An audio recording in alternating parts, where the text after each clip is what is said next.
은 4월 2일 날 이제 보궐선거와 관련된 4박 5일 이전에 이제 사전투표가 실시가 되지 않습니까? 사전투표 제도에 대한 어떤 종류의 반성, 성찰 그리고 문제 해결 없이 또다시 4월 2일 날 전국의 보궐선거가 실시가 되게 됐습니다. 이제 사람들은 뭐 이번에는 괜찮지 않겠느냐 이렇게 생각하는데 그건 이제 합리적 사고가 아닌 거죠. 지금까지 사전투표를 조작해 왔는데 이번에는 뭐 특별하게 개가천선해 가지고 4월 2일 보궐선거에 오늘과 내일 실시가 되는 사전투표에 조작을 하지 않으리라는 그런 보장이 없는 거죠. 합리적 사고를 하게 되면은 물론 그렇다고 해서 제가 뭐 100% 조작을 한다 조작을 하지 않는다 그것은 미래와 관련된 일이기 때문에 말씀드릴 수가 없지만 과거의 사례를 보게 되면은 3월 28일과 29일 날 사전투표를 전산 조작을 할 가능성이 높은 거죠. 그런 내용을 오늘 중심으로 해서 말씀을 드리고 이제 오늘 방송에 상당히 중요한 것이 25일 날 이영돈 PD에서 선관위 내부자가 득표수를 조작하는 그런 입력값 시스템을 갖고 있다. 그것을 선관위 레시피, 레시피라는 것이 요리법이지 않습니까? 아마 내부적으로 요리법이라는 그런 표현을 쓴 것 같아요. 그런 표현을 사용해 가지고 아마 뭐 그러니까 그냥 지금까지 계속해서 이렇게 밝혀왔던 그대로 선거가 일어난 겁니다. 부정선거가. 그러니까 뭐 제가 단호하게 이야기하게 되면은 이 정도로 밝혀냈는데도 불구하고 한국 사람들이 이 문제를 힘을 모아서 해결을 못하면은 그럼 그냥 노예로 사는 겁니다. 뭐 딴 거 없습니다. 그냥 노예로 사는 거고 문제를 해결할 수가 있으면은 그러면 이제 나라가 좀 달라지겠죠. 그러니까 이제 오늘 그 내용 이영돈 PD 25일 날 보도된 내용 그 레시피란 표현은 이미 제가 주고받은 그런 제야 H님이 사용했던 용어거든요. 이 사람들이 레시피를 사용했던 것 같다. 요리법과 같은 것을 사용했던 것 같다. 아마 그래서 내부적으로 조작법이라는 표현을 쓰지 않고 레시피란 용어를 은밀한 그런 표현을 사용하지 않았냐 그런 생각이 들거든요. 자, 이제 보시면 이제 오늘 시사 주제 절반 다루고 그다음 후반부에 선거 문제 나누어서 다루도록 그렇게 하겠습니다. 여기 보시면 이제 홍준표 씨 비교적 제가 논평을 좀 자주 소개하는 편입니다. 홍준표 씨가 이제 쓴 글을 보게 되면은 야 이게 대한민국이 참 보통 문제가 아니구나 하는 생각이 들거든요. 홍준표 대구광역시장처럼 비교적 이제 정치 연륜이 길고 한 사람들도 현재 한국 상황을 바라보는 시각이 이제 본인의 정치적 입신과 많이 관련되어 있기 때문에 상당히 제가 볼 때는 안일하고 야 이렇게 가면 진짜 나라가 진짜 골로 가겠구나 하는 생각이 드는 거죠.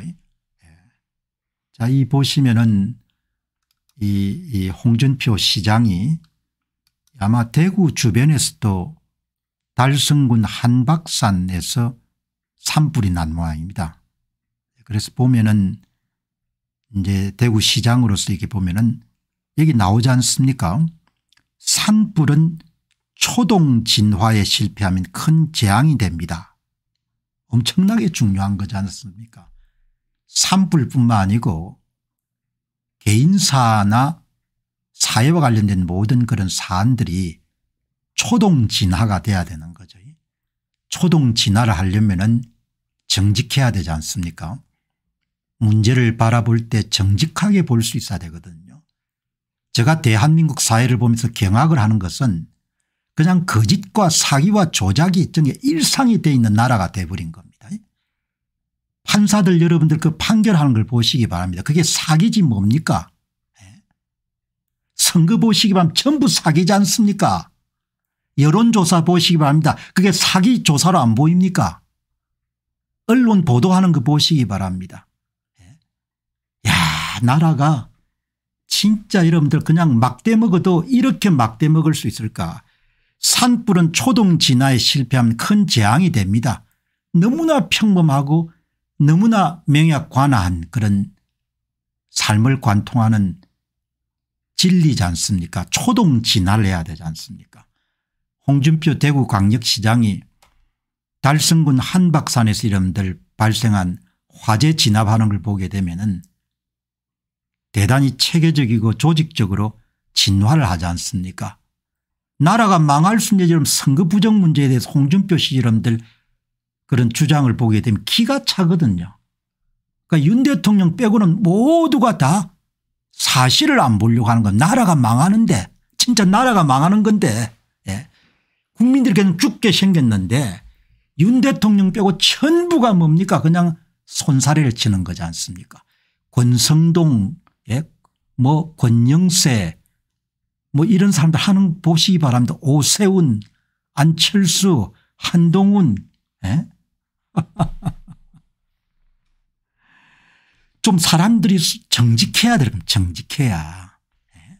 여기 보시면은 이제 오늘 제가 홍준표 시장의 야무진 꿈을 뭐 비난하자는 게 아니고 이재명 의원이 억지 무죄가 된 것은 사법부의 하나의 덕분입니다. 사법부의 하나가 이제 뭐 우리 법 연구회나 이런 데가 있는 거지 않습니까?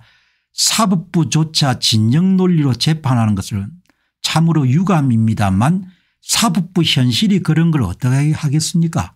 이렇게 이야기하면 안 되지 않습니까? 예? 나라 일을 담당하는 사람들 가운데서 가장 손가락에 드는 분이 사법부가 개판 여러분들 판결을 내리더라도 할 수 없습니다. 그거 어떻게 하겠습니까? 이렇게 하면 안 되지 않습니까? 예? 야, 이거 보고 제가 참 딱하기도 하고 오히려 잘 되었지 않습니까? 언젠가 될지 모르나 차기 대선을 각종 범죄로 기소된 범죄자와 하는 게 우리로선 더 편하게 되었습니다. 아니 표를 200만 표 300만 표 만들어 가지고 민주당 후보와 함께 더해 주는데 예? 잘 됐다는 이야기가 어떻게 나오냐 이야기죠. 야, 정말 여러분 제 눈 좀 보시기 바랍니다. 진짜 망합니다. 예. 자식들하고 진짜 여러분들 진짜 망합니다. 예. 뭐 이런 이야기 언제까지 할 수 있을지 모르겠는데 진짜 망하는 일을 홍준표 씨조차도 외면하는 겁니다. 언젠가 될지 모르지만 차기 대선을 범죄자와 하게 되면 우리 국힘당에게 유리하지 않습니까? 정신 나간 이야기지 않습니까? 300만 표 정도 만들었음들 뭐죠? 민주당 후보한테 집어넣어주게 되면은 홍준표가 아니라 홍준표 할애비가 나오더라 대통령이 될 수가 없는 거죠. 네. 그거를 홍준표 씨조차도 완전히 뭡니까 깔아뭉개는 거지 않습니까? 나도 두 손 두 발 다 들었습니다. 우리 민족이 이렇게 여러분들 저질스러운지를 저도 두 손 두 발 다 들었어요. 사실을 보려고 하지 않고 전부가 다 뭡니까 사실을 뭉개고 거짓에 여러분들 다 줄을 서게 되니까 민주당은 이재명 늪에 빠졌습니다. 민주당이 무슨 이재명 늪에 빠졌습니까? 300만 표 만들어 집어넣을 수 있는 체제가 완전히 구축돼 있는데 발상을 전환하면 새로운 길이 보입니다. 무슨 발상을 전환합니까? 표를 만들어 집어넣는데. 야, 정말 예, 제가 봐도 이 홍준표 씨 정도가 이 정도 상황이니까 제가 무슨 말을 해야 될지 모르겠네요. 판사에 기대어 대선을 치르지 말고 국민을 믿고 차기 대선에 임하는 게 올바른 정치인의 자세가 아닐까 합니다. 대통령 병에 단단히 들렸네요. 홍준표 씨 나와도 될 수가 없습니다. 왜냐하면 인기가 없어서 될 수가 없다는 이야기가 아니고 다음번에 300만 표 집어넣을 겁니다. 지난 2022년 3구 대통령 선거는 선거를 만지는 사람들이 상황을 너무 낙관적으로 봐가지고 224만 표 정도 집어넣은 거지 않습니까? 아주 적게 집어넣은 겁니다. 2024년 4월 10일 총선에서 280만 표 정도의 사전투표장에 오지 않은 위조투표지를 집어넣었으니까. 그죠? 여기 보시게 되면 이렇게 나와 있지 않습니까? 다음번에는 300만 표 집어넣을 겁니다. 300만 표 집어넣으면은 아무도 될 수가 없는 겁니다. 그리고 이 체제 선거체제 못 바꾸면은 다음번 23대 총선은 국힘당은 여러분들 70석 60석으로 쪼그라들 겁니다. 조작값 3 진짜 새장당 가짜 한 표를 민주당 후보한테 집어넣어 주게 되면은 200석 250석까지 차지할 수가 있는 겁니다. 다음번은 300만 표입니다. 300만 표. 윤 대통령이 똑똑해서 당선된 게 아니고 조작 실수로 당선이 된 거죠. 그거를 볼 수 있어야 되지 않습니까? 엄청난 일을 전부 다 밝혀줬지 않습니까? 제야 전문가하고 제야 H님이 힘을 합쳐가지고 전부 다 밝혀냈지 않습니까? 이 정도로 여러분들 대한민국 국민들한테 다 밝혀줬는데 국민들이 해결을 못하겠다. 그럼 할 수 없는 겁니다. 나는 할 만큼 했으니까. 그러면 진짜 나라는 골로 갈 겁니다. 그런데 제가 홍준표 시장의 글을 보니까 야 이거 잘못하면 진짜 골로 가겠구나. 우리나라 여러분들 가장 대표적인 정치인이 사실을 외면하는 겁니다. 정말 한국 사람들 부끄럽게 여겨야 돼요. 2020년 4.15 총선이 끝나고 대다수 국민들이 침묵했지 않습니까? 본인들이 죽는 길인데 이제 대통령 여러분들 계엄령을 선포하면서 화들짝 놀란 사람들이 많지 않습니까? 세상을 사는데 근본적인 자세가 안 돼 있는 사람들이 너무 많은 겁니다. 나는 문제가 없겠지. 남이 해결해 주겠지. 미국이 도와줄 거야. 우리 트럼프 형님이 도와주겠지. 그런 식의 생각을 가지는 겁니다. 정말 참담하고 창피한 일인 거죠. 자기 나라를 지킬 의지가 있느냐 이야기죠. 오늘 방송 보시는 분들은 그런 생각을 갖고 계시지 않겠지만 내가 대한민국 사람들한테 준엄하게 묻고 싶은 것은 당신 나라 지킬 의지가 있냐 이야기죠. 당신들 그 귀하게 여기는 재산 지킬 의지가 있냐. 당신들 자유 지킬 의지가 있냐. 당신들 후손들이 노예로 이런 전락하는 것을 막을 그런 의지가 있냐 이야기죠. 엊그제 소개해드렸지만 이 산케이 신문에 겐지 요시다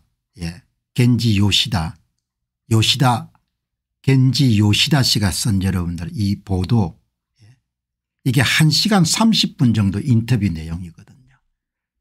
제가 가장 놀란 것은 산케이 신문 정도 되니까 기자들이 수준이 있겠지만 가장 정직하게 기사를 쓴 겁니다.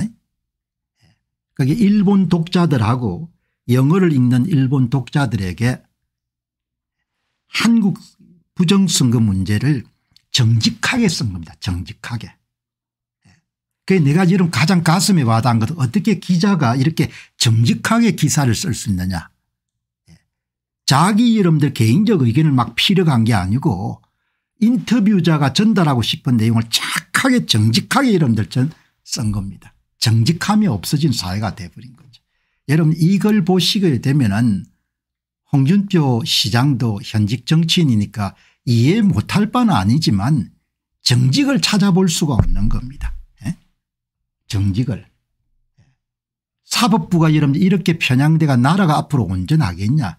선거가 이렇게 무너져서 나라가 온전하겠냐. 그런 문제에 대해서 일말의 여러분들 반성이나 고민이 없는 겁니다. 내가 나가면 대통령이 될 거다 이렇게 생각하면 얼마나 황당한 이야기입니까. 전혀 합리적 사고가 없는 겁니다. 표를 만들어 집어넣는 당신 대통령이 어떻게 되냐 이야기죠. 아무튼 간에 대단한 한국인들입니다.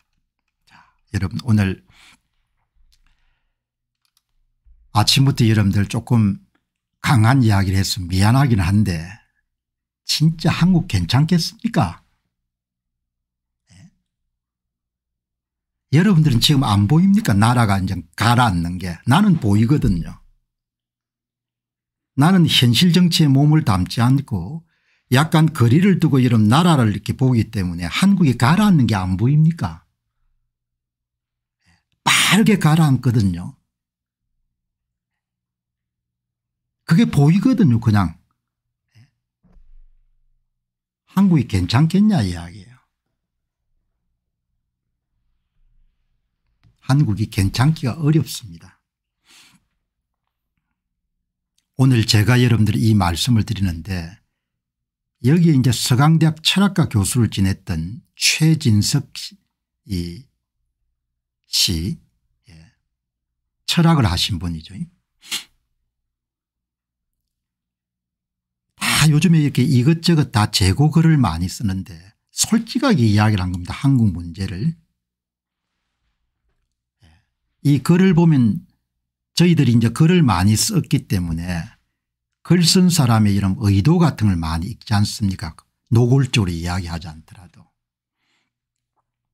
대한민국에서는 대한민국의 중심이 없다는 거 아닙니까? 그게 뭔가 나라를 지키려고 하는 의지가 없다는 겁니다.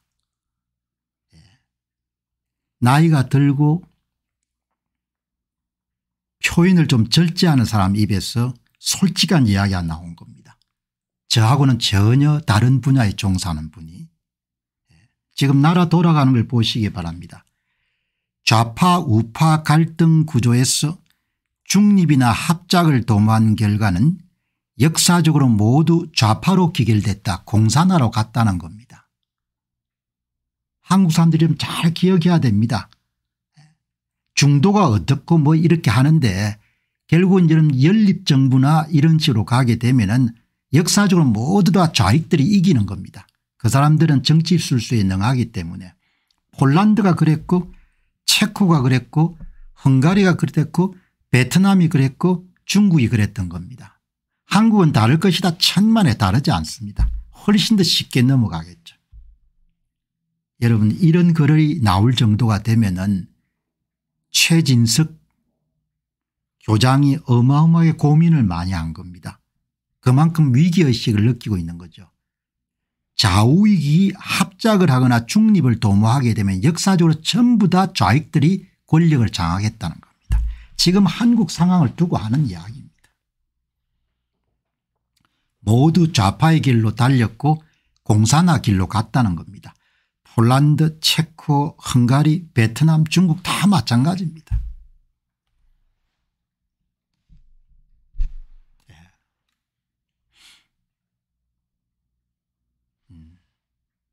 이 글의 핵심은 뭡니까? 국민들이 자기 나라를 지킬 의지가 없다는 겁니다. 우파는 지킬 가치가 있는 것을 지켜가면서 나라를 발전시키려 하고 당연히 지킬 가치가 있는 것을 개선하고 확산할 교육에 힘을 쓰는데 소위 우파는 교육에 손을 놓은 지 이미 오래됐다. 교육의 주도권은 이미 소위 좌파가 차지했다. 전교조가 합법화되고 선거를 통해 가지고 좌파 교육감 후보들이 대거 위조 투표지를 투입해 당선되면서 교육이 완전히 여러분들 뺏긴 겁니다. 지금 40대 50대에 좌파 색지가 짙은 여러분들 시대 정신도 다 여기 교육에서 많은 부분들이 비롯됐을 겁니다. 소위 우파는 교육에 손을 놓은 지 이미 오래됐고 교육의 주도권은 이미 소위 좌파가 차지했다. 2023년도 4월 5일 보궐선거에 야무지게 조작해서 울산 교육감 후보에 좌파 후보 앉히지 않습니까? 2025년도 4월 2일 보궐선거 부산 교육감 선거 보시기 바랍니다. 제가 예상하기로는 조작을 해서 좌파 교육감 후보로 다시 바꿀 겁니다. 아무도 신경 안 쓰는 겁니다. 자기가 자기 나라 문제를 생각 안 하는데 무슨 트럼프가 여러분들 대한민국을 걱정해 주겠습니까? 미국이 대한민국을 어떻게 걱정해 주냐고. 지 백성들이 지 나라를 생각 안 하는데 그 나라의 지도자가 자기 나라 문제를 생각하는데 누가 여러분들 그 나라를 지켜줄 겁니까? 천만의 이야기죠. 최진석 교수가 여러분 하는 이야기 진짜 새겨 듣기 바랍니다. 교육의 주도권은 이미 소위 좌파가 차지한 겁니다.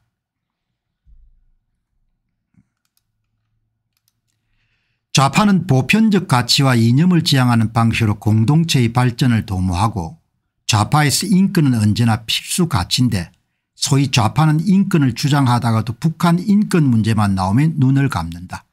북한과 관련되기만 하면 소위 좌파는 국민 보호도 인권도 안중이 없다. 대한민국 좌파는 친중이니까 대한민국 좌파는 친북이니까 북한에 이런 오가기를 뻔질려게 했던 사람은 다 북한에 코가 깨 있는 것처럼 제가 의심하니까 좌파의 이념 가운데 중요한 것 하나는 반핵이고 하지만 북한의 핵을 용인한 정도가 개발하는 데까지 도움을 줬다. 여러분 다 알지 않습니까? 김대중 정부가 얼마나 이런 열심으로 핵 개발에 도움을 줬는지. 대한민국 핵에는 강하게 반대하고 원자력까지 금지한다.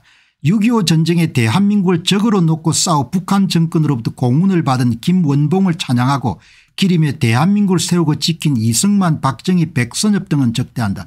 어느 도시에선 조선인민군 소속으로 대한민국을 적으로 놓고 싸웠던 정률성을 국민 세금으로 기념하고 있다. 이런 상황이 된 겁니다. 2년 전쟁에서 완전히 박살이 난 겁니다. 제 나라를 지킬 의지가 없는 겁니다.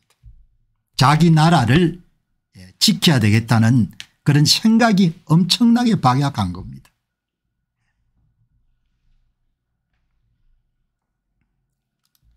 소위 좌파는 대한민국을 적대시한 사람과 세력에 종속하는 태도를 유지하고 긴 시간 민족의 정통성을 대한민국보다는 북한에 두어왔다. 이런 상황에서 임수경의 미륵북을 돕고 축제상으로 무장한 임종석은 대통령 비서실의 외교안보 특별보좌관을 맡고 후에는 대통령 비서실장을 맡는다. 문재인 대통령은 지도 이념을 주체 사상에 두고 최고의 목적을 사회주의 공산주의 건설에 두었던 통일혁명당 사건의 핵심인 신영복을 최고의 사상가로 지켜세웠다. 그의 필체로 대한민국 최고 정보기관인 국정원 표지석을 바꿨다. 대한민국의 사회주의 혁명을 목표로 한 산호맹 출신이 소위 좌파 대통령실의 대한민국의 법무부 장관이었다. 맨정신으로 도저히 이해할 수 없는 일이 일어난 겁니다. 그리고 이것이 전부 다 부정성을 통해서 가능했던 겁니다. 그러나 지금 우파 계열의 정치인들은 전부 다 입을 다무는 겁니다. 윤 대통령 제외하고. 심각하게 저는 보는 겁니다. 그리고 여기에 최진석 교수가 연세가 좀 드신 분이기 때문에 야 얼마나 스스로 위기의식을 느꼈으면은 이런 강한 글을 지금 쓸 수 있을까. 소위 좌파는 좌파적 이념에도 진실하지 않을 뿐만 아니라 대한민국의 적대적 태도를 취하기까지 한다. 그들에게 대한민국은 없다. 대한민국 정체성을 훼손하고 헌법을 위반한 문재인 대통령에 대한 탄핵이 시도되지 않은 것은 대한민국의 정치가 건강해서가 아니라 병들었을 거다. 소위 좌파는 자유민주주의 대한민국에 해서는 안 되는 일을 해왔다. 어마어마하게 여러분들 나라가 병들어 있는 거죠. 이번에 이런 판사들 판결 내리는 거 보시기 바랍니다. 법이고 나발이고 아무것도 없는 겁니다. 그냥 줄만 잘 쓰면은 범죄를 하더라도 관계가 없는 사회가 되거든요. 지킬 가치가 없는 겁니다. 본인들이 지키려고 하는 게 없는 겁니다. 그냥 이익이 되면은 되는 겁니다. 나라가 골로 가든 관계가 없는 겁니다. 최진석 교수 여러분 이 정도 글을 쓸 정도면 어마어마하게 심각한 거죠. 그래서 소개하는 겁니다. 소위 좌파는 대한민국을 사회주의로 바꾸려는 꿈을 해방 후부터 지금까지 한 번도 포기하지 않았고 일정 정도 성공했다. 한 개인의 성장에 가장 중요한 것이 자기가 누구인지를 아는 것이듯이 한 국가에서 가장 중요한 것은 국가의 정체성에 강한 일치된 합의다. 이것은 수학의 구구단과 같은 것으로 우리에게는 이것이 없다. 대한민국의 모든 갈등의 뿌리가 바로 여기에 있다. 어떻게 된 노릇인지 대한민국에서는 이 뿌리를 제대로 마주하지 않으려는 기풍이 있다. 이것은 매우 비겁하거나 나약하다. 뿌리가 약하면 나무는 제대로 크지 못하고 언젠가는 뿌리까지 뽑혀서 자빠질 것이다. 정체성에 대한 일치된 합의도 없이 해야 할 일을 하지 않는 집단과 해서는 안 되는 일을 하는 집단이 서로 잘났다고 싸우는 나라가 어찌 잘 될 수 있겠는가. 이제 뭐 경제적인 문제까지 덮치게 되면은 진짜 여러분들 혼란의 도가니가 되겠죠. 대한민국에선 대한민국을 중심에 놓고 살자는 말이 왜 이렇게 하게 어렵게 되었는지 모르겠다. 여러분 이렇게 가는 겁니다. 엄청난 부정 여기 이제 언젠가는 뿌리까지 뽑혀서 나라가 자빠질 것이다. 그게 선거 부정이지 않습니까? 부정선거에 이런 증거물들이 태산 이상으로 축적이 되고 그냥 배수까지 다 밝혀도 우파 계열의 모든 정치인이 윤 대통령을 제외하고 전부가 다 입을 다무는 겁니다. 이 나라가 온전하겠습니까? 이 나라가 잘못하면 자빠질 겁니다. 뿌리까지 뽑혀가지고. 제 눈에 그게 보이는 겁니다. 제 눈에. 저는 영혼이 상당히 맑은 남자입니다. 다른 보통 남자들에 비해 가지고. 왜 세상과 거리를 두고 이런 살기 때문에. 그래서 지금 나라가 가는 길이 명료하게 보이는 겁니다. 여론이 이런 영혼이 혼탁하게 되면은 모든 것이 흐릿하게 보입니다. 영혼이 명료하고 여러분들 깨어 있으면은 나라가 가는 것이 그대로 보입니다. 거기다 사심까지 없으면 더 명쾌하게 보이는 겁니다. 언젠가는 이 나라가 뿌리까지 뽑혀서 자빠질 것이다. 최진석 교수가 저하고 이런 걸어온 길도 다르고 공부한 것도 다르고 그러지만 여러분들 나라가 뿌리까지 뽑혀서 자빠질 것이다 이야기하지 않습니까? 이 정도 격한 표현이 나올 정도 되면은 최진석 교수와 철학을 했기 때문에 사유를 많이 할 겁니까? 철학가 여러분들 출신 중에 이 정도 여러분들 반듯한 글을 쓰는 사람이 몇 사람이 있겠습니까? 대한민국에서 대한민국을 중심에 놓고 살자는 말이 왜 이렇게까지 어렵게 되었는지 모르겠다. 나라가 자빠진다 이야기죠. 당신들. 나라가 잘 먹고 잘 사는 정도가 아니고 나라가 자빠질 수 있다는 이야기를 하지 않습니까? 간첩이 있는데 간첩을 안 잡는 나라가 된 겁니다. 인권인데 모두가 다 친북입니다. 친중이고 부정선거 이런 발생한 나라가 망하게 생겼는데 전부 다 정치하는 놈들이 다 입 다무는 겁니다. 이게 정말 오늘 명칼럼입니다. 그래서 제가 한국 진짜 괜찮겠냐. 제가 저주하자는 이야기가 아니고 나라 생각하는 마음에서 최진석 전 서강대 교수가 이 정도 이야기를 하고 이 정도 위기의식을 느끼구나. 물론 이제 오늘 방송 보시는 분들 가운데 저와 생각이 다르신 분들 계시겠지만 한번 새겨보시기 바랍니다. 이거 이렇게 가가지고 참 문제가 큽니다. 어제 여러분 양상훈 칼럼을 어제 제가 소개했는데 오늘 참 궁금했습니다. 이 양상훈 이 조선일보 주필의 글에 대해서 독자들이 어떤 의견을 남길까. 조선일보 주필은 여전히 여러분들 영향력이 있지 않습니까? 과거에 김대중 주필이나 이런 분들은 어마어마한 영향력이 있었죠. 물론 그때는 현재처럼 영상의 시대가 아니고 활자 문자 시대였지만 오늘 굉장히 궁금했습니다. 이 양상훈 칼럼이 하루 정도 지나면은 독자들이 분명히 반응할 건데 독자들이 어떻게 반응할까. 오늘 그 이야기를 어제 보낸 양상훈 칼럼의 여러분들 이재명의 빈집털이 113일이라는 이런 그런 정기 칼럼을 소개했죠. 핵심 요약은 뭔가 하니까 탄핵이 계속 여러분들 선고가 늦어지기 때문에 이재명은 손발이 다 풀린 상태에 대선을 준비할 수가 있는데 국힘당 후보들은 불행하게도 대선을 준비할 수가 없다. 그래서 큰일 났다. 내심 양상훈 주필의 여러분들 주장은 빨리 선고해라. 그리고 가능하면은 대통령 파면 선고를 하는 게 좋겠다. 그 이야기를 명시적으로 여러분들 드러내지 않았지만 그를 읽는 사람은 이재명 후보는 손발이 풀린 상태로 마음껏 대선을 향해 질주하는데 국힘당 후보들은 다 손발이 묶여 있으니까 헌법재판소가 빨리 탄핵 선고를 하고 가능한 빨리 조기 대선이 이루어지도록 했으면 좋겠다. 그런 여러분들 정신 나간 칼럼을 쓴 겁니다. 어떻게 이 양반 이런 글을 쓰냐. 계엄 초기부터 윤 대통령 파면을 여러분들 찬성하는 글을 계속해서 썼지만 그래도 이 조선도 구독자가 있는데 이런 걸 쓰게 되면은 아마 수천 명 정도 또 절도가겠구나. 정말 정신이 없다. 내가 칼럼을 쓰는 주필 같으면 절대 이런 걸 안 쓰겠다. 구독자에게 눈치를 보라는 이야기는 아니고 구독자에게 아부하라는 이야기는 아닙니다. 그러나 구독자의 가슴 속에 있는 그런 엉어리를 더 여러분들 심하게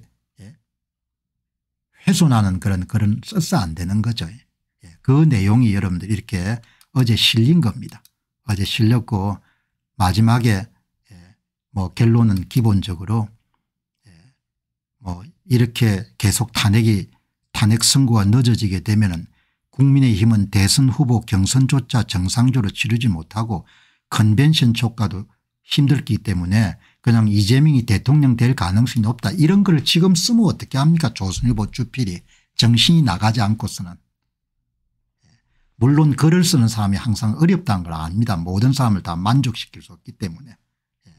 그러니까 제가 볼 때는 야 이게 이런 글을 쓰면 진짜 내가 볼 때는 안 되는데 그런데 여러분들 아니나 다를까 오늘 여러분들 보면은 당신이 부정선거를 못 믿는 지능이라서 여론조사 조작도 믿지 못하는 것 같다. 그러니까 양상훈 주필이 선거 부정 안 믿지. 양상훈 주필 여론조사 조작 안 믿지. 조선일보 양상훈 주필 당신 대통령 파면했으면 좋겠지. 이렇게 질책하는 겁니다.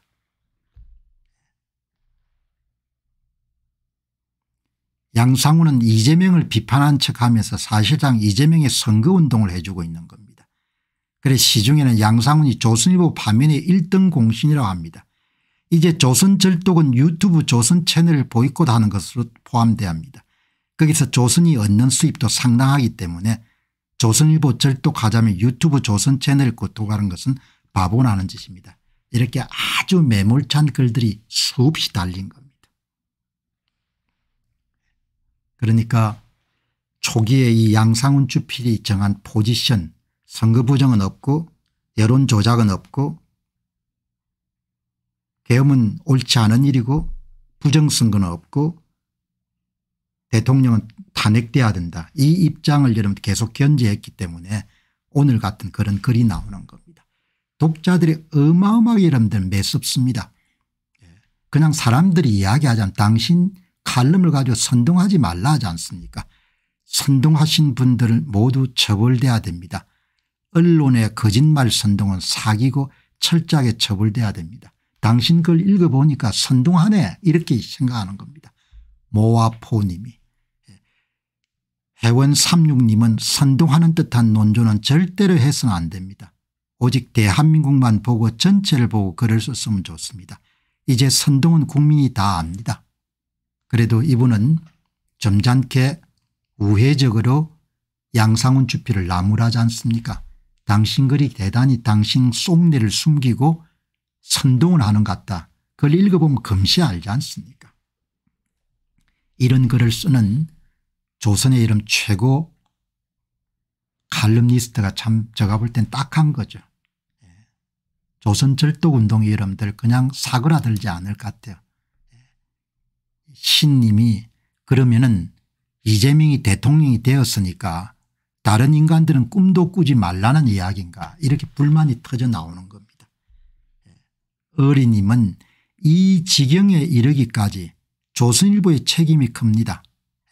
한동훈과 한통속이 되어서 윤 대통령 탄핵에 가장 앞장섰던 조선일보가 아니십니까? 이런 꼴을 보니까 당신 생각이 어떠냐 이야기죠. 그렇게 이야기가 나오지 않습니까? 그래서 양상훈 씨는 국민의힘도 조기 대선을 기정사실하고 이재명의 빈집털이를 거들어 주라는 말인가 이런 이야기가 나오지 않습니까? 이렇게 민감한 시점에 이재명의 빈집털이가 되면 안 되니까 빨리 여러분들 탄핵 선고를 해가지고 국힘당 후보들도 마음껏 조기 대선을 준비하도록 해야 된다. 이런 논조의 글을 어떻게 쓸 수가 있습니까? 아무리 눈치가 없더라도. 진짜 감각이 떨어지는 것 같아요. 양상훈 씨 생각처럼 이재명이 모든 걸 지고 있다는 생각을 저는 안 합니다. 엉터리 재판부에서 2, 3개월 시한부 산소호흡기를 따라줬을 뿐이니까 살아있어도 사는 게 아닐 겁니다. 계엄령이 아니었으면 국민이 우리나라가 이 정도로 타락했다는 사실을 알지 못했을 것입니다. 시중에 떠도는 말처럼 계엄령은 계몽령입니다. 탄핵은 기각 내지 각하가 유력하니까 양상훈 주필도 더 이상 헛된 꿈을 꾸지 않기를 진심으로 바랍니다. 이렇게 다 나오지 않습니까? 이분 조선일보 퇴사하시고 한겨레 입사하시려고 하시나 봅니다. 독자들한테 아부해달라는 이야기는 아니지 않습니까? 독자들이 보기에도 좀 합당한 이야기를 하라는 겁니다. 이렇게 색깔 없는 주필님 감각이 많이 떨어졌습니다. 그렇기 때문에 구독자 수가 311명이 그칩니다. 그렇게 감이 없으시면 주필은 안 하시는 게 좋을 것 같습니다. 차라리 색깔을 정확하게 파란색으로 하시든지. 조선일보 주필의 이름 구독자 수가 311명밖에 안 되는 겁니다. 얼마나 실망을 했으면 사람들이 떨어져 나갔겠습니까? 나라 전체 수준이 상당히 떨어진 것 같습니다. 판사들 수준도 떨어지고 기자들 수준도 떨어지고 조선일보 주필 수준도 엄청나게 떨어진 것 같아요. 국회의원 수준도 많이 떨어진 것 같습니다. 나라 수준이 여러분들 많이 떨어졌습니다. 다른 지방자치단체장들도 마찬가지일 것 같습니다. 수준들이 엄청나게 떨어져 버린 것 같아요. 이런 조선일보 주필의 수준이 얼마나 떨어졌으면 구독자 수가 311명인 겁니다. 이거는 굉장히 중요한 지표죠. 한 분이 이름 지적했기 때문에 제가 감각이 많이 떨어졌기 때문에 구독자 수가 311명에 불과합니다. 조선일보 주필의 구독자가 311명밖에 안 되는 겁니다. 이거는 여러분들 직책이나 직위를 가지고 호가호위할 수가 없는 겁니다. 정확하게 시장이 양상훈 주필을 어떻게 보는지 조선일보 주필을 어떻게 대하고 있는지가 이야기하는 것이 구독자 수가 311명입니다. 그러니까 제 이야기의 요지는 갈짓자를 걷자는 것이 아니고 저도 이런 논평을 하기 때문에 자기 입장을 정하는 데 어려움을 겪을 때도 있지 않습니까? 그렇지만 최소한 비굴하게 사실을 왜곡하거나 진실 여러분들 변절시키거나 이런 일을 해서는 안 되는 거죠.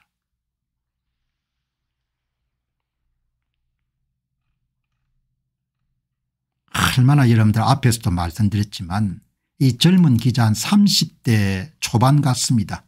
일본의 겐지 요시다 산케이 신문.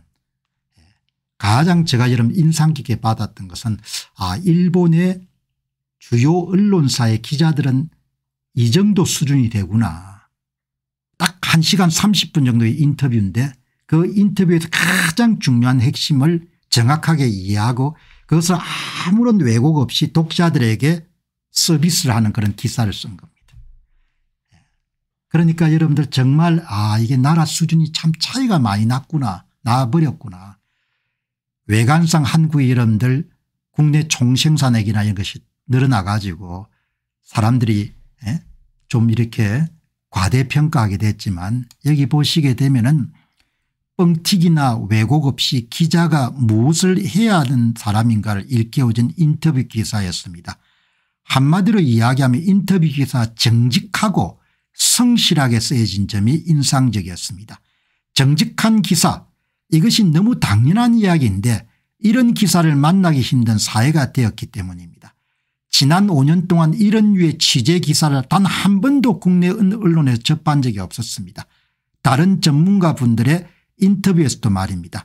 한국의 언론 환경에서 만나기 힘든 기사이고 동시에 기자의 지적 인프라가 얼마나 탄탄한가를 확인할 수 있는 기회였습니다. 제가 기사 읽어보고 이 사람들이 기자들이 이렇게 정직하게 기사를 쓰구나. 다른 나라 이름 기사라고 해가지고 다른 나라를 이렇게 비난하고 이런 거 없이 철두철미하게 산케이 신문의 이름 구독자들이 정확하게 한반도에서 일어나고 있는 부정선거의 실상을 이해할 수 있도록 여러분들 전하는 정직한 기사를 쓴 겁니다. 그 정직함이란 단어에 제가 정말 가슴에 와닿았던 거죠. 여러분 이 병이 아주 깊습니다. 나라 병이 여러분 얼마나 깊은 거 하니까 이제 정치적으로 중요한 사안들 사회적 이슈에 대해서는 반드시 판사들이 어디 출신인지 전남 순천 출신인지 광주 광역시 출신인지를 봐야 되는 그런 상황에 나라가 돼버린 겁니다. 그러니까 나라가 완전히 분리가 된 겁니다. 분리가. 대한민국에 충성하기를 거부하는 사람들로 상당히 늘어난 사회가 돼버린 겁니다. 정말 병이 깊은 겁니다. 오늘 제가 이런 말씀을 드리는 것이 무슨 부정적인 시각을 드리고 싶어서 이야기 드린 게 아니고 그냥 우리가 현재 현주소가 어디에 와 있는지 우리가 그동안 너무나 무심했던 일을 정확하게 아는 시민들이 많아져야 된다는 겁니다. 어제 여러분들 판사들에 대한 그런 방송을 내보냈지 않습니까? 여기에 김향훈 변호사가 서울대 법대를 나오고 전주 사람입니다. 그러니까 굉장히 여러분들 용기가 있는 분인 거죠. 어제 소개해드린 바와 같이 저도 전라도 판사가 선거법 위반 사건의 둘이라는 얘기를 듣고 심한 불안감에 휩싸였습니다. 변호사니까 출입 이런 경험이 많은 사람 그래도 혹시라고 생각했다가 이렇게 나온 겁니다. 이 내용을 어제 소개를 했는데 어제 겐지 요시다 산케이 신문 여러분들 기사를 보면서 느낀 것은 교육이 굉장히 중요했구나 하는 생각이 들거든요. 교육이. 지금처럼 한국 사회가 겪고 있는 그런 혼란스러우면은 교육의 영향도 큰 것 같아요. 교육이. 제가 오늘 이 내용을 다룬 것은 뭐 특정 지역 출신의 뭐 판사가 어떻다 저떻다 그런 이야기는 어제 이미 다뤘기 때문에 어제 여러분들 이 판사들 출신지부터 여러분들 살피는 세상이란 글이 나가고 난 다음에 여기 한번 보시기 바랍니다. 여기 보시게 되면은 여기 이제 한 분이 이런 글을 올리신 겁니다. 약간 논쟁적일 수 있는데 그냥 이런 편견 가지지 마시고 한번 보시기 바랍니다. 어제 이제 어떻게 일본 기자들이 기사를 굉장히 좀 정직하게 쓴 것 같다 이런 이야기를 제가 전하니까 그 이런 내용을 보고 한 분이 의견을 남기신 겁니다. 그 의견이 여러분들 바로 이건데 요즘 생각을 해보면은 일제시대 때 교육을 받으신 분들이 대한민국의 발전을 이룬 것 같아서 참 씁쓸합니다. 선생님 말씀대로 어쩌면 우리가 우리 자체에 문제가 있지 않나라는 생각이 듭니다. 판사들 판결을 한번 보시기 바랍니다. 국어 창조에 가깝습니다. 신문기사의 여러분들 기자들의 기사를 보시기 바랍니다. 이게 기사인지 개인적인 수필인지 구분이 안 됩니다. 그렇지 않습니까? 그러니까 직업윤리가 완전히 자리를 잡고 있는 겁니다. 아시아권 국가 가운데 일본은 근대화를 철저히 한번 제대로 한 나라 가운데 하나죠. 국민들이 근대의식을 한번 배양할 수 있는 그런 역사적 경험을 갖고 있는 아시아에서 그 유일한 나라인 거죠. 판사들 판결을 보게 되면 그게 국어 창조고 신문기사의 기사를 보게 되면 그게 개인적 수필처럼 보인다는 겁니다. 어제 겐지 요시다 이런 산케이 신문의 기사는 그냥 쿨하게 기사인 겁니다. 개인적인 이런 감정이라는 게 일체 개입이 안 된 겁니다. 그게 굉장히 제가 놀라웠던 겁니다.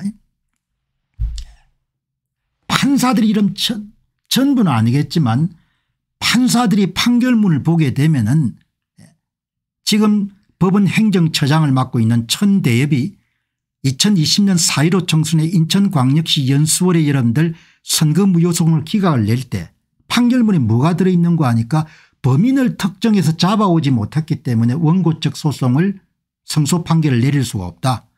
그리고 부정선거였다면 이렇게 많은 증거물을 남길 리가 없다. 그게 여러분들 중요한 논리인 겁니다. 그때 야 한국의 사법부가 완전히 개판이구나. 그래서 나는 그때 완전히 접었습니다. 아, 이 나라가 진짜 앞으로 많은 비용을 치르겠구나. 지난 5년 동안 산케이 신문 기자처럼 사실을 보도하려고 노력하는 기자 한 사람을 만난 적이 없는 겁니다. 5년. 5년입니다. 5년 동안 한 사람을 만난 게 없는 겁니다. 그래서 이 사회가 어마어마하게 여러분들 뭡니까 병이 들은 겁니다. 온 전신이 썩어 문드러진 겁니다. 악취가 진동을 하는 겁니다. 나라야 굴러가겠지만 잘되기는 걸른 겁니다. 잘되기는. 잘 될 수가 없는 겁니다. 그러니까 대통령 한테만 모든 책임을 돌릴 수가 없는 겁니다. 이분 말씀 보시기 바랍니다. 요즘 생각해 보게 되면은 일제시대 때 교육받으신 분들이 대한민국 발전을 이룬 것 같아 참 씁쓸합니다. 이런 이야기 하게 되면 또 기분 나빠하시는 분들 계시죠. 반일 감정이 굉장히 강한 사회니까. 그러나 이런 보시기 바랍니다. 성장시대의 주역이었던 사람들은 호암 이병철, 아산 정주영, 구자경 씨 이런 분들이 다 일제교육을 받았던 사람들입니다. 건면, 성실, 협동, 정직, 호암 이병철 보시기 바랍니다. 그 치열함, 정확함, 엄격함, 개인적 자질도 있었겠지만 그때 사람들은 그런 것을 훈련을 받은 거죠. 여러분 그리고 이건희 회장 보시기 바랍니다. 그 아버지 밑에서 교육을 받은 겁니다. 그 아버지가 일제시대 때 교육을 받았고 음으로 양으로 이러면 이건희 회장은 그 교육을 고스란히 받은 겁니다. 아버지한테 미치지 못하지만 치밀함, 정직함, 엄격함, 건면함, 집요함, 성실함 이런 것을 여러분들 배우고 얻은 거죠. 제가 왜 이런 말씀을 드리는가 하니까 돌아가신 제 아버지가 일제교육을 받은 거지 않습니까? 뭐 특별하게 많은 교육을 받은 게 아니고 소학교 교육 받고 뭐 중학교 교육 정도 받은 거죠. 그 아버지를 보고 저는 자란 거죠.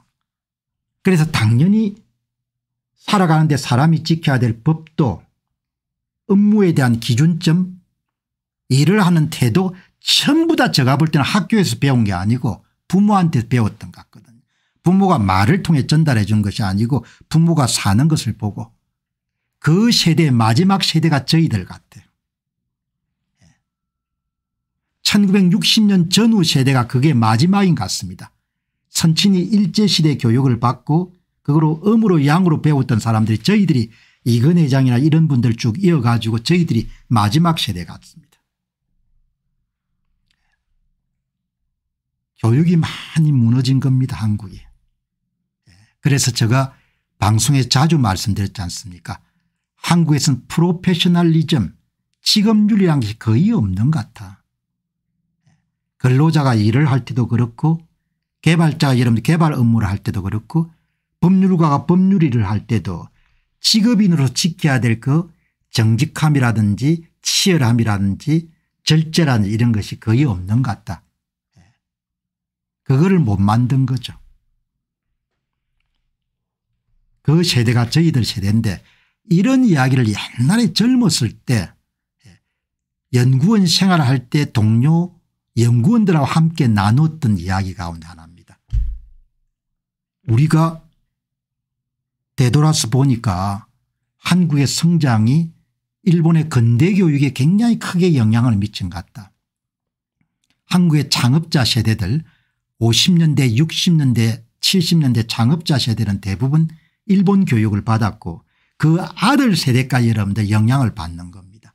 그리고 그 다음 세대들은 저희들은 자식들을 그렇게 훈련을 못 시켰던 거죠. 교육이 무너진 겁니다. 그래서 이런 판사들이 엉망진창인 판결이 나오고 기자들이 사실을 취재하지 않는 시대가 열린 겁니다. 50대 40대는 이해찬 교육시대 이렇게 한 분께서 말씀하시는데 이 교육 인프라가 그렇게 중요한 것 같아요. 오늘 새삼스럽게 이 무불님께서 이렇게 말씀을 하시기 때문에 그래서 근로계에게 한번 물어봤습니다. 한국의 산업화는 일제시대에 교육을 받았던 분이 크게 기여했는데 이런 이야기를 하니까 뭐 긍정 산업화에 중요한 역할을 한 게 많은데 일본 교육의 영향에 대한 평가는 양면적이고 뭐 이렇게 이야기를 하는데 어떻든 간에 제가 갖고 있는 생각은 그런 생각이 좀 강하다. 드래곤님 고맙습니다. 자, 박사님 선거관리위원회가 어제 오후 부산 교육감 사전선거 투표소 CCTV를 가리라고 해서 덮개 같은 걸로 가렸습니다. 제가 그곳 직원이라서 직접 보았습니다. 여러분 4월 2일 부산 교육감 선거도 핵심이 뭡니까? 사전투표에 온 사람 숫자를 부풀리는 겁니다. 10명이 없으면 20명으로 부풀리는 겁니다. 조작값을 3으로 열지 4를 열지 5를 열지는 선거를 조작한 사람들이 결정하겠죠. 대한민국은 진짜 큰일 났습니다. 왜 큰일 났느냐. 문제를 해결할 수 있는 나라가 아니게 돼버린 겁니다. 오늘 여기에 KDS님 고맙습니다. CCTV를 가려야 실제 사전투표자 수를 숨길 수가 있거든요. 실제 사전투표자 수 숨겨야 발표 사전투표자 수를 본인들이 원하는 만큼 늘릴 수가 있고 오늘 방송의 마지막 부분에 부산교육감 선거를 전망을 해놨으니까 나중에 참조를 하시기 바랍니다. KDS님 굉장히 고맙습니다. 중요한 내용을 CCTV를 가려야 실제 사전투표자 수를 숨길 수가 있는 겁니다. 대한민국의 부정선거의 핵심은 발표 사전투표자 수와 실제 사전투표자 사이에 차이를 만든 다음에 그 차이만큼의 위조투표지를 여러분들 좌파 교육감 후보에 더해주는 그런 방식으로 조작을 하니까 그러니까 CCTV를 가려야 되겠죠. 그렇게 여러분 보시면 좋겠습니다. 오늘 방송을 준비하다 보니까 이런 참 한국 사회에 대한 경종 이야기가 많이 나오는데 다 여러분들 직업과 경력이 다른 분들입니다. 야무지지 못하고 실질적이지 못하고 현실적이지 못하고 엄벙덤벙 살면은 고생합니다. 엄청나게 고생하죠. 그리고 사연을 한번 무너지게 되면은 다시 복구하기가 굉장히 어렵습니다. 수십 년 수백 년이 걸리죠. 그래서 지식인들이 이런 깨어있는 지식인들이 굉장히 중요한 겁니다. 오늘 최진석 교수님 글도 굉장히 도움이 됐고 여러분 이 작가 이야기 한번 들어보시기 바랍니다. 이응준 작가 문인이 되면 되게 빼딱해지는데 반듯한 생각을 갖고 살기가 참 어렵습니다. 이응준 작가가 쓴 글 스페인 내전이라는 걸 한번 보시기 바랍니다. 이 스페인 내전은 간단하게 정리하게 되면은 군주제에서 공화국으로 전환하는 과정에서 좌우이기름 대결했던 많은 사람들이 죽었던 전쟁인 거죠. 좌파 공화파하고 우파 국민파 사이 이름들 전쟁이 일어났고 1939년에 프란시스코 플랑코 장군 이름들 권력을 쥐고 난 다음에 1975년까지 한 30년 이상 정도 독재가 여름 정행됐던 그런 전쟁인 거죠. 이거를 이영준 작가가 여러분들 글을 정리한 겁니다. 글이 짧기 때문에 복잡한 이야기를 하지 않습니다. 그런데 그 행간에 실린 뜻을 잘 여러분 읽어보시기 바랍니다. 1939년 3월 27일 날 마드리드의 파괴된 관공서 계단에 앉아서 이 엽서를 씁니다. 내일 프랑코 장군의 반란군이 마드리드를 점령하면서 스페인 내전이 끝납니다. 독일과 이탈리아의 지원을 받은 프랑코 진영에 맞서 인민전선편 안에는 전 세계에 몰려든 좌익분자들이 뒤섞여 있었습니다. 조지 오웰은 종군 기자이자 통합 마르크스주의 노동자당 소속 의원군으로 참여해서 장차 세계 3대 르포 문학에 속하게 되는 카탈로니아 창가를 쓰게 됩니다. 이 책 초반 오웰이 해고하는 혁명가들의 해방구가 된 도시는 마치 공산주의 이데아가 낭만적으로 실현된 모습입니다. 그러나 이 환상은 소련의 지령을 따르는 스탈린주의자들이 다른 사회주의자들 감금 고문 학살하면서 박살납니다.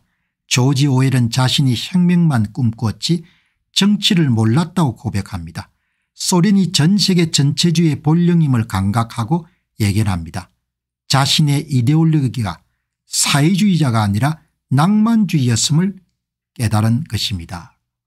강남 좌파하고 비슷한 거죠. 여러분 좀 추상적인 글이죠. 소설가의 글이 원래 그런 겁니다. 그래서 논평하는 사람들이 도움이 좀 필요한 거죠. 저는 이영준 작가의 이런 글을 읽으면서 이영준 작가가 무슨 이야기를 하고 싶으냐 이야기죠. 한국 사람들한테 하고 싶은 이야기를 담은 겁니다. 이영준 작가가 한국인들에게 하고 싶은 이야기를 스페인 내전을 빌려온 겁니다. 낭만주의가 되면은 사랑은 낭만으로 해야 되는데 사회계획을 낭만으로 보게 되면은 그냥 골로 간다는 이야기입니다. 딴 게 아니고 당신들 죽는다 이야기인 겁니다. 그런데 작가이기 때문에 당신들 죽는다 이야기를 쓸 수가 없지 않습니까?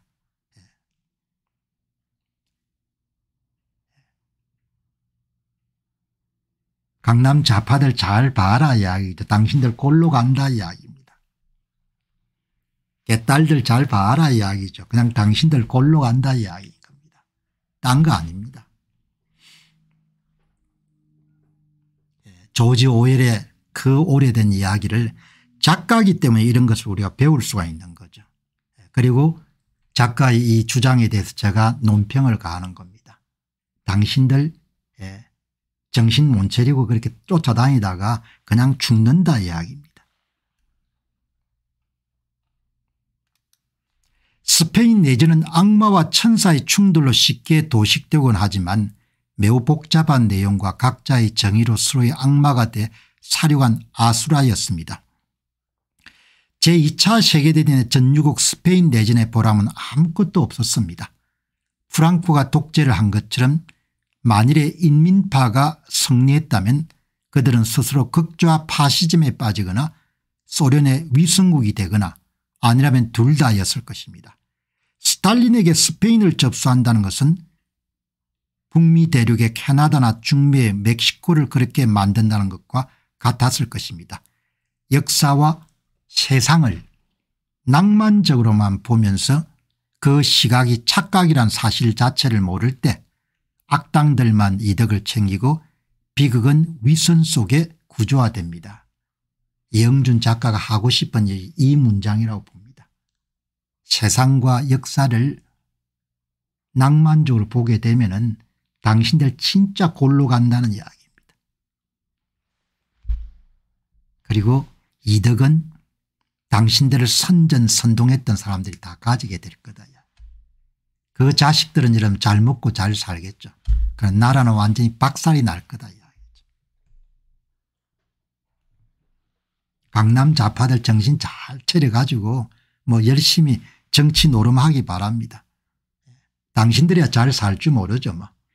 권력을 쥐었으니까. 다수 대중들은 개딸을 비롯해서 딸기를 비롯해서 4050 시대 다 뭡니까 어마어마하게 비참해진다는 이야기인 겁니다. 역사와 세상을 낭만적으로 보면 그 시각이 착각이라는 사실 자체를 모를 때 그냥 간다는 겁니다. 아마 여러분들 엄중한 이야기를 작가이기 때문에 유려한 필력을 동원해 가지고 이야기를 하는 겁니다. 한국 이야기인 겁니다. 스페인 내전의 교훈인 거죠. 이 글이 좀 이렇게 이런 추상적이니까 밑에 많은 분들이 읽은 기억은 없고 두 분이 글을 남겼는데 사회주의가 낭만주의라 딱 맞는 표현이네요. 낭만으로 시작했다. 공포와 괴물과 광신주의로 결말이 날 겁니다. 어려움이 닥치기 전에 알아야 되는데 뭐 인간이란 것이 다 그렇게 현명하지가 않으니까 완전히 박살이 나고 난 다음에 여러분들 깨우치겠죠. 그때는 재기가 힘든 겁니다. 사랑은 낭만으로 해야 되죠. 사랑은. 그러나 현실 삶이나 사회적인 진로에 강남 좌파처럼 현재 한국의 4050처럼 그렇게 여러분들 행동하게 되면 필연적으로 비용을 치를 수밖에 없는 거죠. 그것을 너무나 가슴 아프게 생각하기 때문에 오늘 방송 주제로 다루는 겁니다. 제 이야기가 좀 미진한 것 같아 가지고 글록스리한테 물어봤습니다. 오늘 우파적 사고가 굳건한 이영준 소설가의 칼럼을 읽다가 역사와 세상을 낭만적으로만 보면 그 시각이 착각이라는 사실 자체를 모를 때 악당들만 이득을 챙기고 비극은 윗선 속에 구조화된다는 문장을 만났습니다. 너무나 자명한 역사적 진실이고 이론적 결론인데도 사람들 가운데 좌파적 세상을 꿈꾸는 사람들이 있습니다. 경제적 궁핍과 경제위기 등이 결국 불가피한 결론인데 너무 가슴 아프게 생각합니다. 그 무지함과 어리석에 대해서 말입니다. 이렇게 여러분들 던지니까 글록이 저를 약간 위로하면서 이영준 소설가의 칼럼에서 인용하신 문장은 정말 날카롭고 깊은 통찰력을 담고 있습니다. 낭만적 시각이 착각이란 사실을 모를 때 악당들만 이득을 챙기고 비극은 윗선 속에 구조화된다는 표현은 이상주의가 현실의 냉혹함을 외면할 때 어떤 결과가 초래되는지를 적나라하게 보여줍니다. 당신이 이 문장에 공감하며 좌파적 세계관을 꿈꾸는 사람들이 무지와 어리석음에 가슴 아파하시는 마음도 충분히 이해가 됩니다. 현실을 도저히 수용할 수가 없는데 주 52시간 제도를 법으로 도입해 가지고 삼성전자를 옥죄고 배터리 이름들 개발사들을 옥죄고 그렇게 하게 되면 뭐가 남겠냐 이야기죠. 대한민국 주력 산업들이 다 초토화될 거다 이야기죠. 그래서 지금 여러분들 기업가들이 할 수 있는 방법은 도널드 트럼프 이런 행정부가 등장해 가지고 관세를 25% 정도 올릴 테니까 미국에 파는 물건은 미국에서 와서 만들어라. 그래서 현대자동차처럼 뭡니까 그쪽에 대폭 생산 설비를 여러분들 더 증강시키는 겁니다. 제1제당처럼 일찍부터 뭐죠 미국의 식품 회사를 인수해가 여러분들 그곳에서 메인 비즈니스를 하는 겁니다. 그게 소위 칸츄리 리스크라는 겁니다. 특정 국가의 정치적 불안정 때문에 리스크가 커질 때 자기의 자산을 뭡니까 그쪽으로 보내는 겁니다. 현재 미국 정시가 안 좋기 때문에 뭐 정시에 투자했던 사람이 그냥 골로 갔다 이런 이야기 많이 하지만 얼마나 여러분들 개인들이 현명하는 겁니까. 본인들이 갖고 있는 원화 가치의 지속적인 하락을 여러분들 방어하기 위해 가지고 미국 주식을 사는 겁니다. 달러와 자산을 가지는 거죠. 그렇게 여러분들 정리를 하시면 안 되겠습니까? 그죠? 역사를 돌이켜보면 낭만적 이상이 현실의 복잡성을 간과할 때 발생한 비극들이 분명 존재합니다. 다음에 여러분들 행여 또 잘못돼 가지고 나라 전체가 뭡니까 기본소득 사회로 가자 뭐 이렇게 해서 또 강분하겠죠. 뭐 천리마 운동처럼 완전히 그냥 박살이 나는 겁니다. 현재 당부터 더 많이 옮길 수밖에 없겠죠. 트럼프 행정부를 빌미로 해가지고 관세를 피해야 되니까. 이제 그러면 한국의 자동차 산업들도 중견 기업들도 많이 옮길 수밖에 없지 않습니까? 그렇게 이러면 돌아가는 겁니다. 사업 환경은 좋아질 가능성이 별로 없습니다. 한국의 선거제도가 개선되지 않으면 대한민국에서 사업 환경이 여러분들 개선될 가능성을 저는 높게 보지 않습니다. 계속 여러분들 낮아지겠죠. 소련의 스탈린주의나 마오쩌둥의 대약진 운동 같은 경우 평등과 풍요란 이상을 내셨지만 결과적으로 경제적 붕괴와 수백만 명의 희생을 낳았습니다. 이게 스탈린주의나 마오쩌둥의 대약진 운동에만 해당되는 게 아닙니다. 예. 좌파 이데올로기를 구현하려고 하는 모든 경제정책들은 다 정도의 차이가 있겠지만 이런 결과를 낳는 겁니다. 이런 사례들은 경제적 궁핍과 위기가 단순한 우연이 아니라 그 이념의 구조적 한계에서 비롯된 필연적 결론이었다는 당시에 제도를 바꾸니까 제도를. 예. 여러분들 정치란 것이 왜 중요한가 제도를 바꾸지 않습니까. 당신에게 세금을 더 때릴 수도 있고 주 52시간 이상 일을 못하게 만들 수 있고 당신의 자녀들이 다니는 여러분들 학교의 교육감을 전부 다 바꿔 이런 교육제도를 바꾸어 가지고 애들 머릿속에 전부 다 좌파 이데올로기를 집어넣을 수가 있는 겁니다. 그래서 정치란 게 중요한 거죠. 지금 아마 한국에 깨어있는 많은 분들은 예 그런 걱정이 참 많을 겁니다. 내가 아무리 노력하더라도 정치의 힘을 이용해 가지고 그냥 제도를 바꾸는데 어떻게 해볼 도리가 없을 겁니다. 제도를 바꾸는데. 예.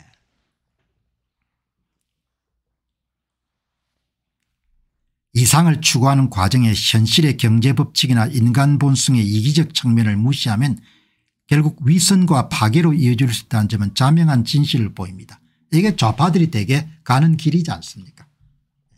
그러니까 강남 좌파들 보면은 내가 그분들보다 조금 더 산 입장에서는 참 딱한 거죠. 야 어떻게 참 예.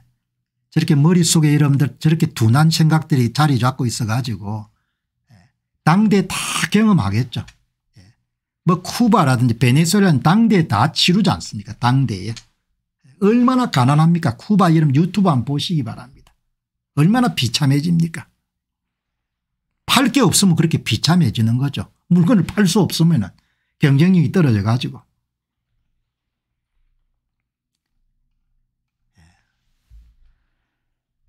정말 좋은 시대인데 한국 사람들이 갖고 있는 그런 자질들이 원래 좀 공세적이고 빠르고 그다음에 이런 집중력 있고 그렇지 않습니까. 그런 걸 잘 살릴 수 있는 진짜 멋진 시대인데 일본인보다 훨씬 더 꽃을 화려하게 피울 수 있는 그런 시대가 AI 시대인데 한국인들에게. 그 기회를 여러분들 뭐죠. 정치적 혼란과 부정선거를 통해 여러분들 나라가 좌향좌로 가게 되면은 얼마나 여러분들 많이 망가지겠습니까. 어마어마하게 망가지는 거죠. 자, 여러분이 보시죠. 이제 공부 조금 하고 여러분 그다음에 이제 선거 문제 들어가도록 하겠습니다. 어제 여러분 간단하게 폴리님이 소개한 모델 컨텍스트 프로토콜인 MCP라는 것을 여러분들 잠시 소개했는데 저도 처음 대보는 거기 때문에 AI 모델이 외부와 소통하는 그런 일종의 규칙이 있는 모양입니다. 그거를 폴리님이 소개를 하신 거죠. 엔스로픽사에서 개발한 모델 컨텍스트 프로토콜에 대해 알아보겠습니다. AI 기초 모델 대규모 언어 모델이 외부 데이터 소스 도구와 상호작용하는 방식을 표준화하는 새로운 규칙인데 AI 모델이 더 똑똑하고 유용하게 작업할 수 없는 연결다리입니다.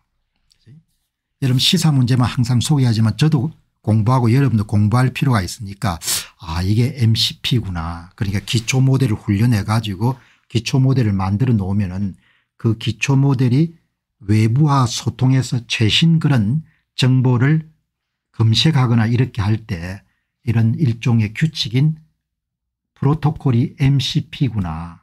그렇게 이제 이해를 한 거죠. 대충 여러분 개발자가 아니기 때문에 이해를 한 겁니다.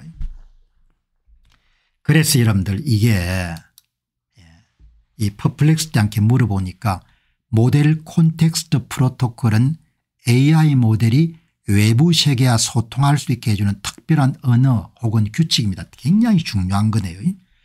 AI 모델은 보통 많은 정보를 알고 있지만 실시간으로 변하는 정보나 특정 도구를 사용하는 데는 한계가 있습니다. MCP는 이 문제를 해결하게 만들어졌습니다. 그러니까 여러분들 이 AI 모델을 사용해 보게 되면은 XAI 일론 머스크가 창업한 XAI사가 만든 글록3가 가장 최신 정보까지 검색을 해서 가르쳐 주지 않습니까? 그때 이제 외부 정보를 이렇게 검색하거나 이런 부분에 이 MCP가 사용이 되는 모양입니다. 그러니까 이제 이런 내용인데 이제 여러분 오늘 마침 보니까 이게 나오네요. 그러니까 세상을 사는데 이 실시간 방송도 재미있어야 되지 않습니까? 재미가 있어야 되고 실시간 방송을 준비하는 사람 입장에서도 자기가 매일 실시간 방송을 노동이 아니고 학습하는 그런 시간이다 이렇게 받아들여야 계속 동기가 부여돼 가지고 더 열심히 그렇게 정보를 구할 거 아닙니까?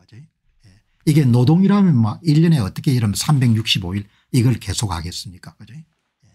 자, 여러분들 이게 재미인 거죠. AI 타임스 오늘의 톱 뉴스가 뭔가 하니까 오픈 AI사가 경쟁사인 엔스로픽이 여러분들 개발한 MCP라는 MCP를 여러분들 이 MCP 모델 컨텍스트 프로토콜을 도입하기로 결정했다는 톱 뉴스가 났네요. 그죠? 그럼 이제 이 엔스로픽사가 개발한 MCP 프로토콜이 업계 표준이 되는 겁니다. 그럼 이제 다른 기업들도 다 사용하는 거죠. 굉장히 중요한 뉴스 같아요. 그죠?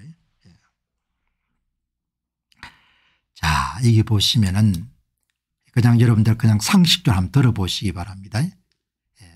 오픈 AI사가 AI 에이전트의 통신 표준으로 경쟁사 제품인 엔스로픽사의 모델 컨트롤 프로토콜 MCP를 채택하기로 결정했다. 상당히 중요한 업계 표준이 하나 만들어지는 겁니다. 여기 보시면은 오픈 AI사가 경쟁사인 엔스로픽의 인공지능 에이전트 연결 표준 규칙을 채택하게 되고 이번 결정은 AI 생태계 내에서 원활한 데이터 연결을 가능하게 하는 중요한 변화, 대단히 중요한 변화네요. 그러니까 오픈 AI사가 만든 추론 모델이나 기본 모델도 모두 다 외부의 정보 소스를 여러분들 읽거나 이런 부분에 모두 다 이 프로토콜을 쓰는 겁니다. 오픈 AI사가 AI 에이전트 구축에 엔스로픽의 모델 컨텍스트 프로토콜을 도입하기로 결정했다. MCP는 오픈소스 표준으로 AI 모델이 응답을 하거나 작업을 수행하기에 필요한 정보를 직접 연결할 수 있도록 돕는 것이다. 이 내용이 이제 오늘 크게 보도가 됐네요. AI 모델이 업무용 소프트웨어 및 다양한 비즈니스 도구의 데이터를 가져와 작업을 수행할 수 있도록 도와주고 그다음에 작업 수행에 필요한 도구나 이런 부분들도 다 불러다 쓰는데 MCP라는 그런 프로토콜을 사용하는 거죠. MCP 서버를 사용해 데이터를 제공하고 AI 에이전트과 MCP 클라이언트를 개발해 필요할 때 해당 서버에 연결할 수가 있다. 굉장히 중요한 그런 표준이 결정이 된 거네요.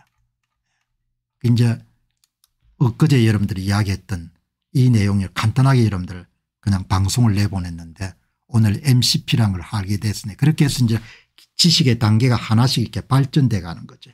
그죠?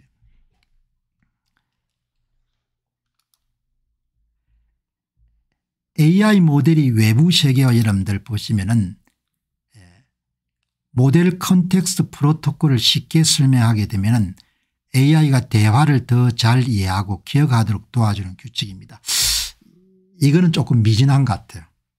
이게 챗GPT 설명인데 AI가 대화할 때 맥락을 이해하도록 돕는데 이런 기능도 있지만 더 중요한 것은 AI 모델 자체가 외부하고 소통할 수 있도록 정보도 제공하고 그다음 프로그램도 여러분들 소통할 수 있도록 하는 그러니까 AI 모델이 외부 데이터와 상호작용하는 게 왜 필요하죠?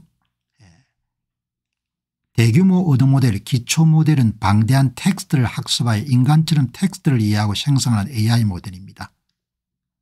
그런데 학습된 데이터만 의존한다는 것은 근본적인 한계가 있기 때문에 외부로부터 최신 정보나 이런 부분들을 계속해서 이렇게 불러들여 가지고 AI 모델을 훈련도 하고 질문에 답할 필요가 있는데 이제 그것을 가장 신속하게 잘하는 모델이 제가 사용해 보니까 XAI의 글록3 같대요.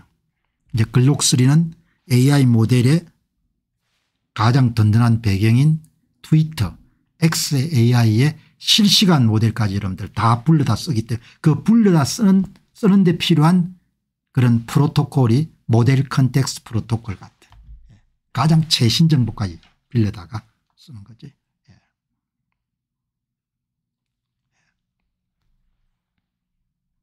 이렇게 보시면 오늘 후리지아 님께서 어마어마한 이야기를 하셨는데 제가 방송에 소개하기가 좀 그렇네요. 예. 이렇게 여러분들 한번 보시면 될 것 같고. 자, 여러분들 하나 더 하고 여러분들 다음 주제로 넘어갈게요. 여러분 이 피지컬 AI.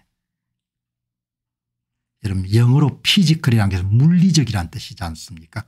물리적 실체가 있는.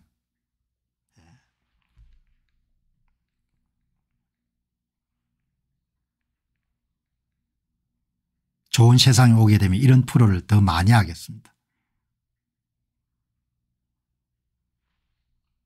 보시죠. 엔비디아가 피지컬 AI 추론 모델을 공개했다는 거죠. 여러분 우리가 지금 사용하고 있는 기초 모델 대규모 언어 모델 LLM은 주로 텍스트를 입력하면 답을 주는 거지 않습니까? 그런데 이 물리 AI 모델은 3차원 차원에서 이루어지는 거죠. 예를 들면 차량이 특정 상황에서 어떻게 액션을 해야 될 것인가 이런 부분은 물리 AI를 써야 되는 거죠. 그죠? 날리지와 물리적 세계를 연결하는 겁니다.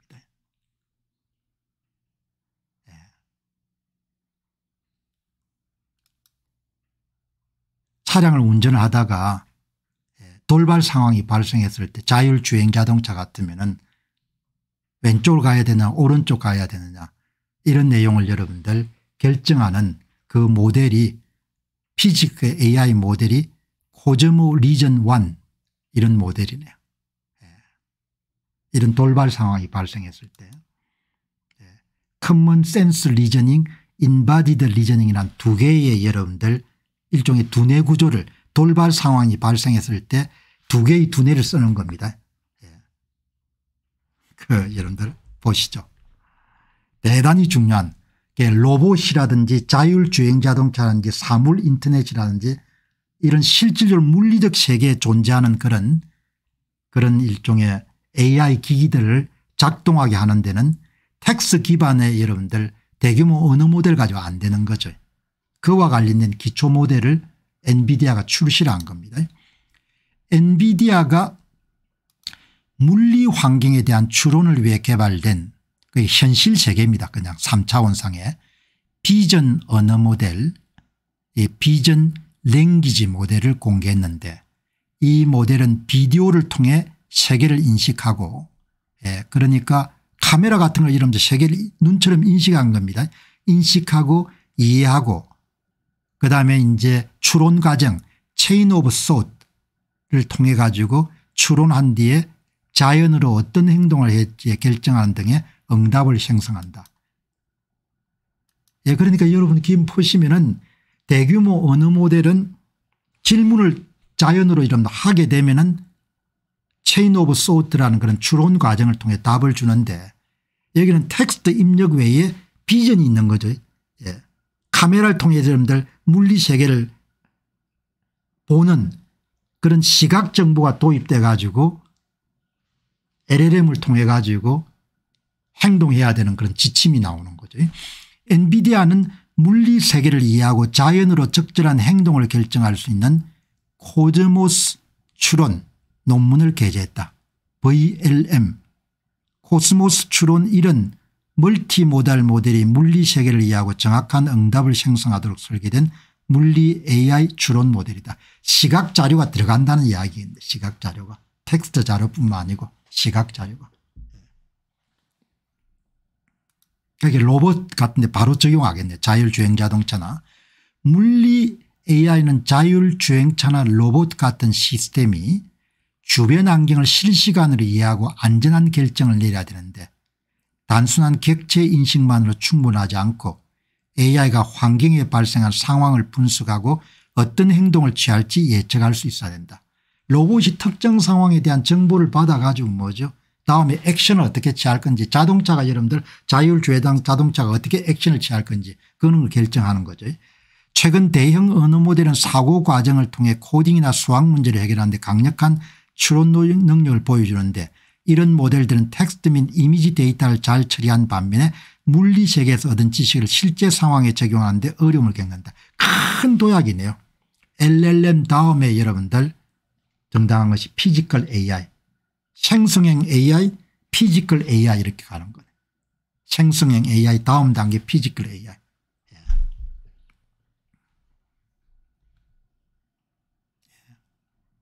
어마어마한 시대가 된 겁니다.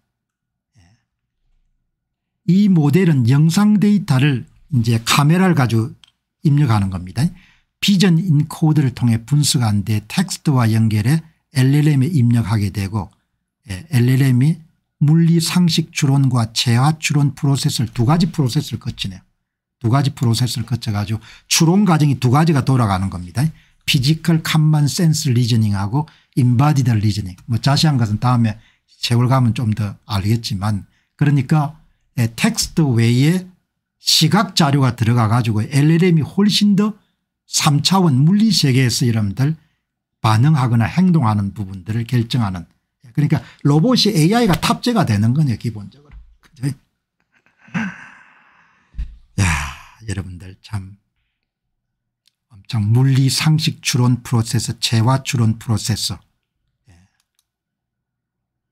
정확도가 상당히 많이 높아진 그래서 한번 물어봤습니다. 피지컬 AI는 물리적 세계를 인식하고 학습하며 상호작용하는 인공지능을 이야기하고 생성형 AI에서 한 단계 더 진보한 거죠. 이제 이거는 실질적으로 로봇이나 자율주행 자동차를 통해 가지고 드론도 마찬가지겠죠.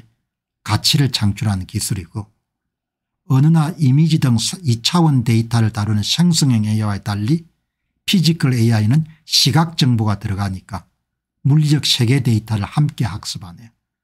시각 정보뿐만 아니고 음성, 거리, 온도, 압력, 관찰 등의 로봇, 자동차, 가전기기 AI 기기들이 여러분들 굉장히 유능해지겠네요. 그래서 이제 어제 누군가 이야기했던 것처럼 범용 반도체에 대한 수요도 급증하겠네. 모든 여러분들 기기들이 다 AI로 여러분들 탑재가 될 거니까. 생성형 AI는 대규모 데이터셋을 통해 학습하고 학습된 패턴을 바탕으로 새로운 콘텐츠를 생성하는데 피지컬 AI는 실시간으로 물리적 환경을 인식하고 학습하고 변하는 상황에 적응하여 판단한다.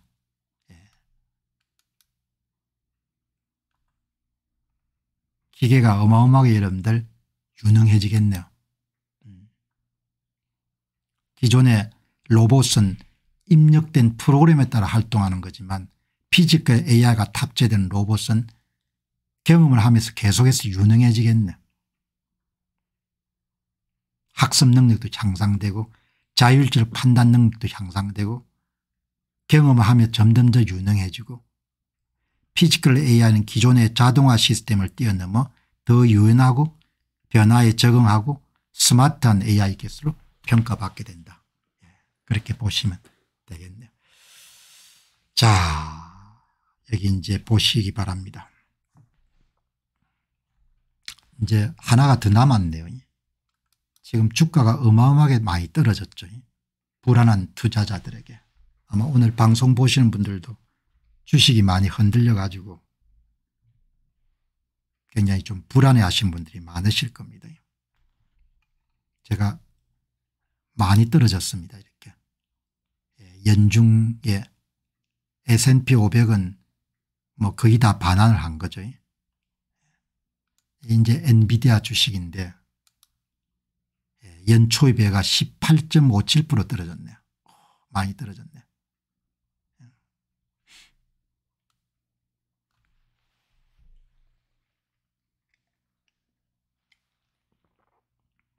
자, 제가 이제 이 프로그램에서 오늘 주제를 다루게 된 것은 제 이메일에 여러분들 한 외국 거를 소개한 게 나오더라고요. 베어마켓, 이 약세장이죠. 이제 주가가 많이 떨어지는 겁니다. 주가가 떨어지게 되면은 뭐 20% 30% 50%까지 떨어지지 않습니까? 예. 이제 사람들이 굉장히 공포심에 사로잡히는 거죠. 자, 그래 이게 이제 옥스포드 클럽이라는 데서 더 밀크라는 그런 매체에서 글을 하나 보내줬는데 한번 그냥 다 아시는 거지만 한번 참조하시기 바랍니다. 주식시장은 아무도 알 수 없다는 겁니다.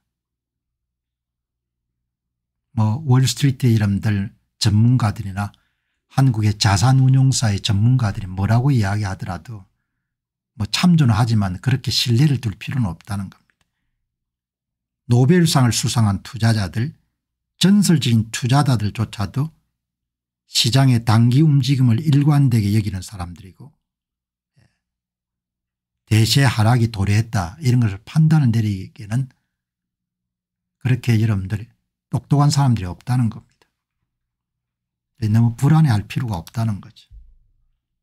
1990년 이후에 미국의 주식시장은 연평균 오르고 내리고 하지만 대개 10% 정도의 수익률을 기록했다는 거죠.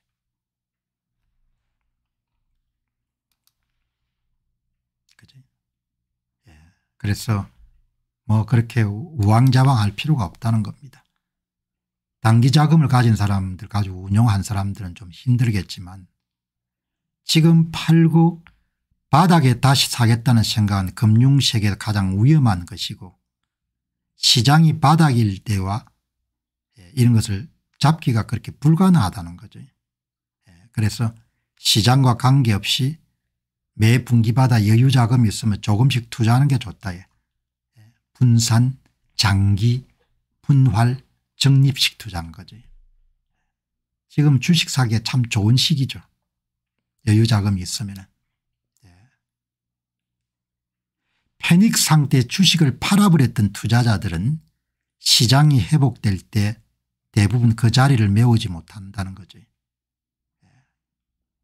장기 투자를 하는 사람 같으면은 뉴스와 시장에서 소음을 무시하기 바랍니다. 단기 투자자들에 대해서는 뭐 조언을 할 계절이 없죠. 이렇게 이제 이야기를 하는 겁니다. 그러니까 여러분 핵심 결론은 뭔가 하니까 시장이 뭐 하락장으로 가서 앞으로 20, 30%가 떨어질 거다 이렇게 나오면은 그러면은 본인이 판단해야 되는데 그럼에도 불구하고 본인이 처음 정한 투자 전략에 따라서 시장에 계속 머무르는 것이 나은 선택이다 이렇게 이야기하는 겁니다. 여기 보시게 되면은 이제 오늘 한국경제신문을 보니까 고수들의 포트폴리오 그래도 나스닥은 간다. 엔비디아 레버리지 ETF에 몰린 투자 고수들. 레버리지 ETF라는 것은 앞으로 상승장이 올 때 2배 3배를 벌 수 있는 상품에 투자한다는 거죠. 이게 어제 겁니다. 오늘은 하락 종목에 몰린 투자 고수들 저점 매수기에다 이런 사람들 여유자금도 있고 소신이 있는 사람들인 거죠. 이런 기사들이 나왔네요. 그래서 이제 여러분들 한번 봤습니다. 평균 수익률이 얼마나 되냐 이야기죠. 미국 시장 여러분들 10년 평균 수익이 한 10에서 11%입니다. S&P 500 20년을 하면 8에서 9%. 그다음에 나스닥 같은 경우는 지난 10년이 14에서 15% 20년을 따지게 되면 11에서 12%. 또 다른 자료는 나스닥은 여러분 17.26% 20년은 14.47%. 필라델피아 반도체 지수는 지난 10년 동안 18에서 20% 지난 20년 10에서 12%. 그지?